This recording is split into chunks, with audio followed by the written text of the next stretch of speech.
Set. So, ఇక్కడ ఇద్దరు కూడా అర్థం చేసుకోవడం చాలా ఇంపార్టెంట్. ఒకటి, అమ్మాయిలు మిమ్మల్ని మీరు ఎలా పోర్ట్రే చేసుకోవాలనుకుంటున్నారు ఒక డ్రెస్ ఏసుకోవడం వల్ల అనేది ఇంపార్టెంట్. అండ్ అబ్బాయిలు కూడా మీరు అమ్మాయిలని ఎలా చూస్తున్నారు.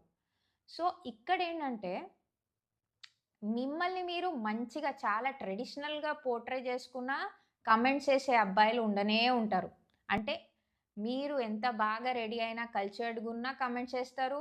మీరెంత పిచ్చి డ్రెస్ ఏసుకున్నా కామెంట్స్ చేస్తారు. సో, కామెంట్స్ చేసేవాళ్ళు అంటే వాళ్ళ మైండ్ సెట్ అలాంటిది. సో, వాళ్ళని మనం మైనస్ చేయాలి. సో, మీరు ఎలాంటి బట్టలు వేసుకున్నా కూడా అబ్బాయిలు ఒకవేళ రెస్పెక్ట్ ఇస్తున్నారు అంటే వాళ్ళు ట్రూ జెంటిల్‌మెన్. కానీ అందరూ అలా ఉండరు కాబట్టి మీరు మీకా సెన్స్ ఉండాలి. మీరు ఏ ఈవెంట్‌కెళ్తున్నప్పుడు ఆర్ ఎక్కడికి వెళ్తున్నప్పుడు మీరు ఎలాంటి బట్టలు వేసుకోవాలి, మిమ్మల్ని మీరు ఎలా క్యారీ చేసుకోవాలి ఆర్ మిమ్మల్ని మీరు ఎలా ఎస్టాబ్లిష్ చేసుకోవాలనుకుంటున్నారు ఆర్ పోర్ట్రే చేసుకోవాలనుకుంటున్నారు ఈజ్ ఇంపార్టెంట్. అండ్ ఇది మీకు ఎగ్జాక్ట్‌గా తెలుసు. ఎలా రెడీ అవుతే ఎలా చూస్తారు అని మీకు బాగా తెలుసు. సో, దీని గురించి ఆలోచించండి అండ్ కామెంట్స్‌లో చెప్పండి మీ ఆలోచన ఏంటి?